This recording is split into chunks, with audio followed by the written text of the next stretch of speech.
Assalamualaikum warahmatullahi wabarakatuh.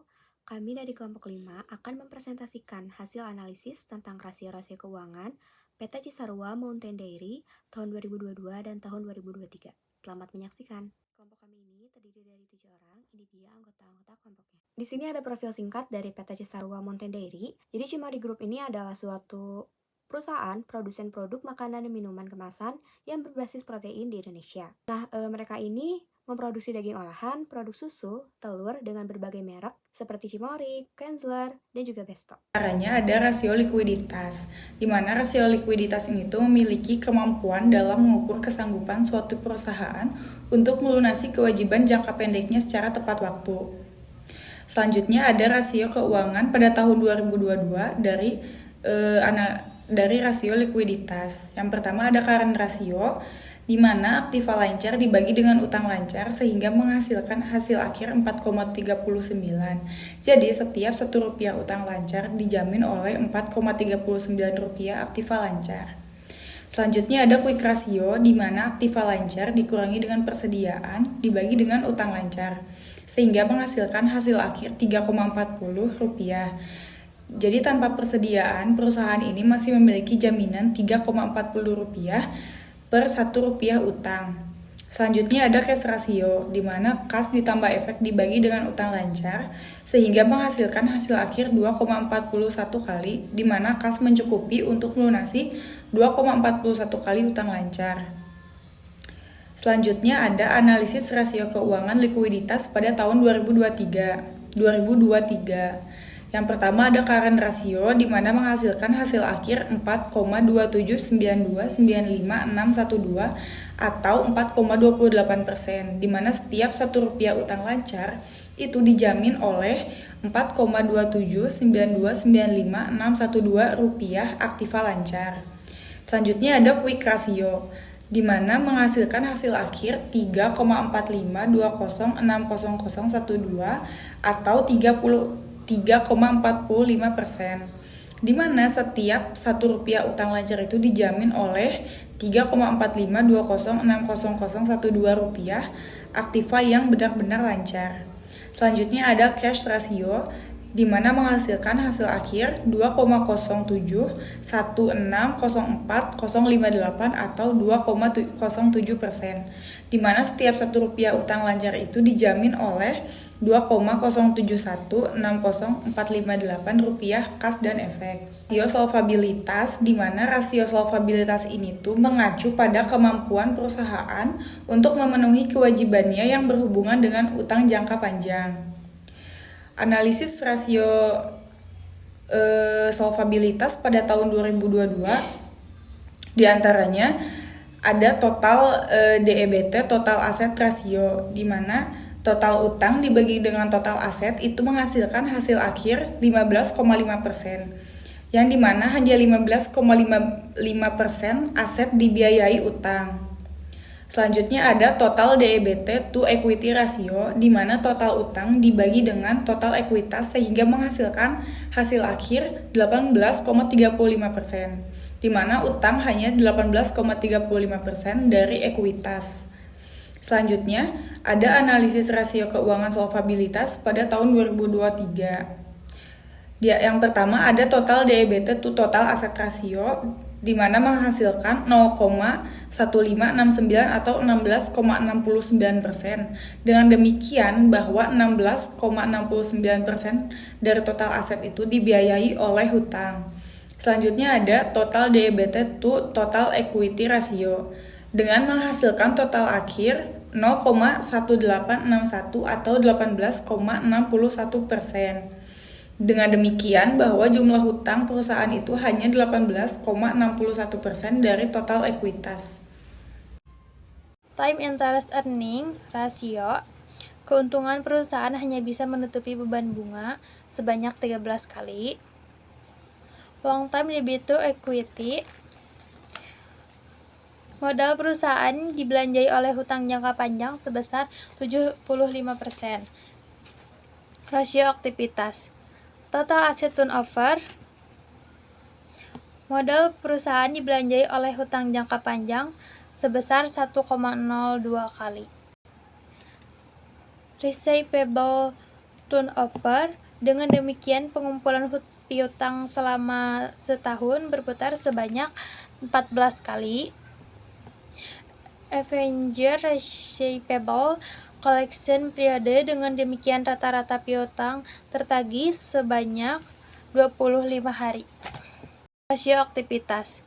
Total asset turnover. Modal perusahaan dibelanjai oleh hutang jangka panjang sebesar 1,02 kali. Receivable turnover. Dengan demikian, pengumpulan piutang selama setahun berputar sebanyak 14 kali.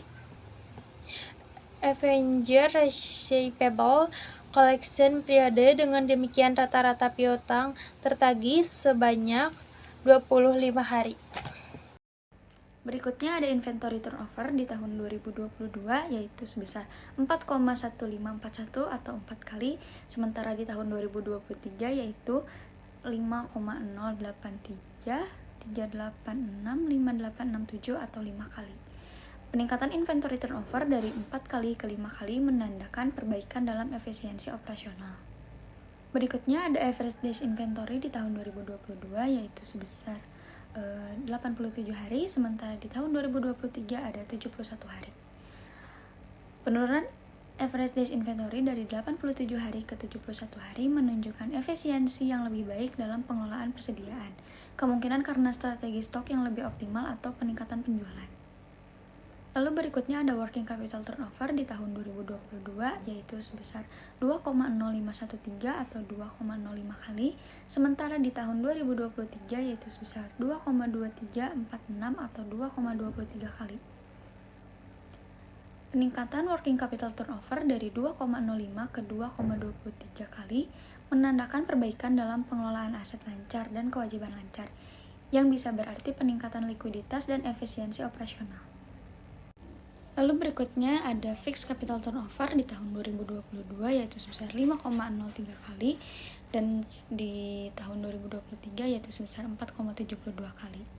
Lalu berikutnya ada gross profit margin di tahun 2022 yaitu sebesar 41,84%, sementara di tahun 2023 yaitu sebesar 41,59%. Meski peningkatannya kecil, stabilnya gross profit margin di atas 40% menandakan bahwa perusahaan berhasil menjaga profitabilitasnya tanpa mengalami tekanan besar pada biaya produksi atau harga jual.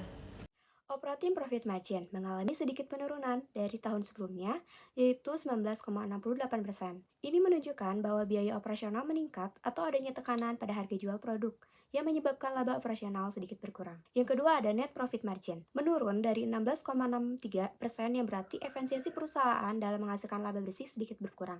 Hal ini bisa disebabkan oleh meningkatnya beban pajak, biaya bunga, atau faktor eksternal lainnya. Yang ketiga ada return of asset atau ROA, mengalami sedikit peningkatan dari tahun sebelumnya yaitu 20,17%, yang berarti perusahaan lebih efektif dalam memanfaatkan asetnya untuk menghasilkan laba. Lalu ada return of investment atau ROI, meningkat dari 17,4 menjadi 17,62%, menunjukkan bahwa investasi yang dilakukan memberikan hasil yang lebih baik dari tahun sebelumnya. Return of equity atau ROE, mengalami peningkatan dari 20,17% menjadi 20,90%, yang berarti perusahaan lebih efektif dalam menghasilkan keuntungan dari modal yang dimiliki oleh pemegang saham sebelumnya. Ini bisa menjadi indikator positif bagi investor karena menunjukkan bahwa perusahaan memiliki strategi yang baik dalam mengelola ekuitasnya.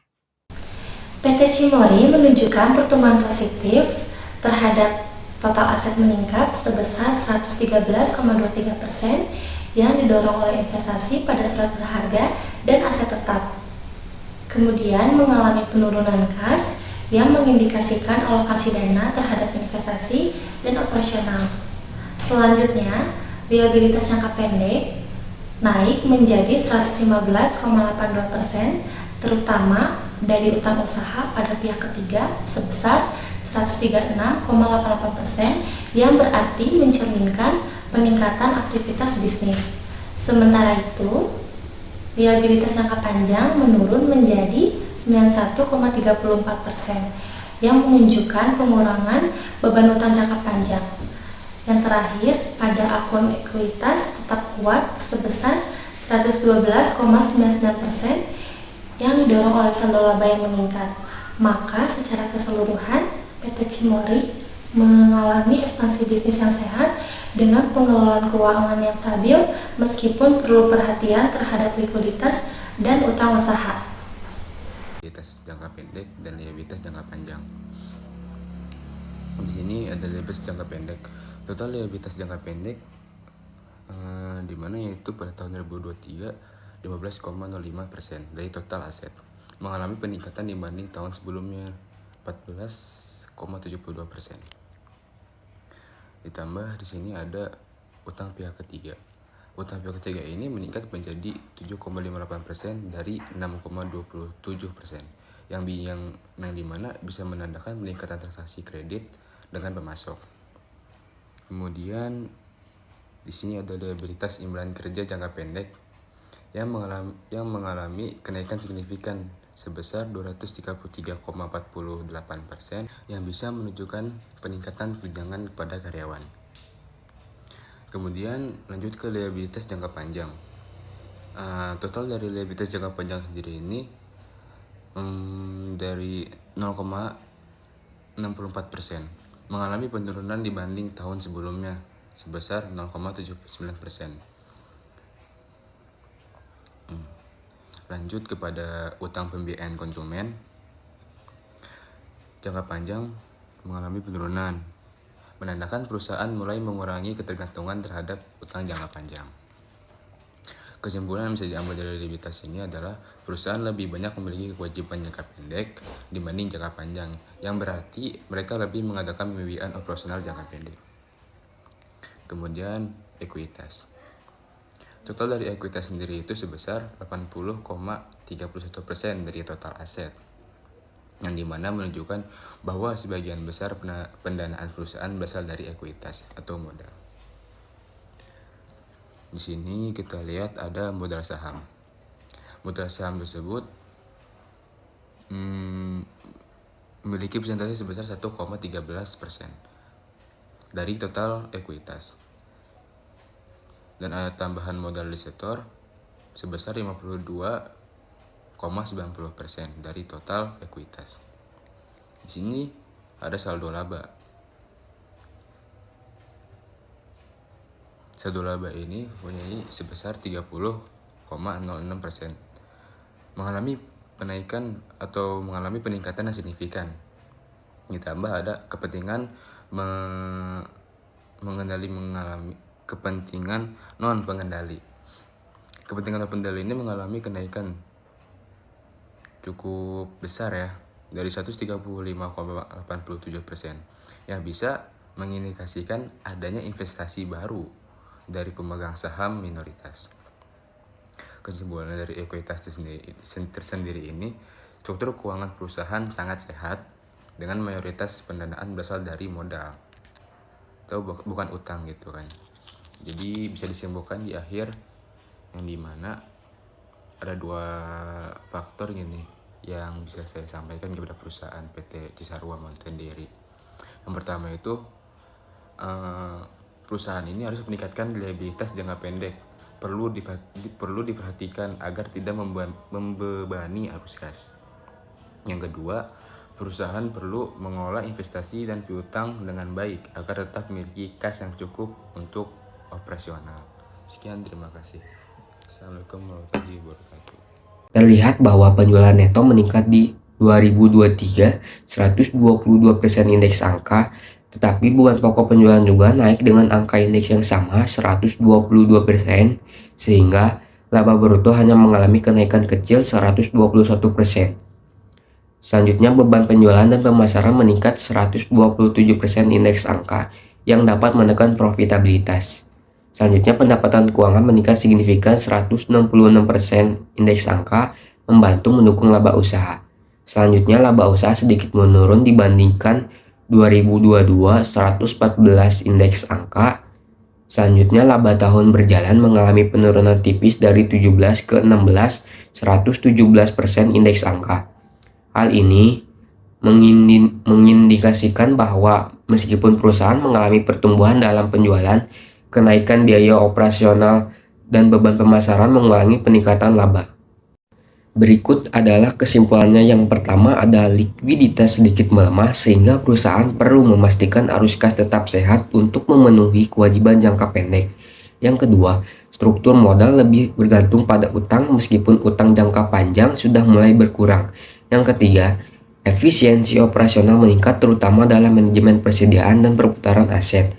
Yang keempat, profitabilitas mengalami sedikit penurunan karena beban operasional meningkat lebih cepat dibanding pendapatan. Yang kelima, analisis common sense menunjukkan peningkatan beban pokok, penjualan, dan beban operasional sebagai faktor utama yang menekan margin laba. Yang keenam, analisis angka indeks menunjukkan pertumbuhan aset dan pendapatan tetapi dengan tekanan pada profitabilitas akibat kenaikan biaya. Secara keseluruhan, PT Cisarua Mountain Dairy Tbk masih dalam kondisi keuangan yang cukup stabil, tetapi perlu meningkatkan efisiensi operasional dan pengelolaan utang agar pertumbuhan keuangan tetap berkelanjutan. Sekian hasil diskusi kami tentang analisis rasio-rasio keuangan PT Cisarua Mountain Dairy Tbk tahun 2022 dan tahun 2023. Mohon maaf bila ada kesalahan. Wassalamualaikum warahmatullahi wabarakatuh.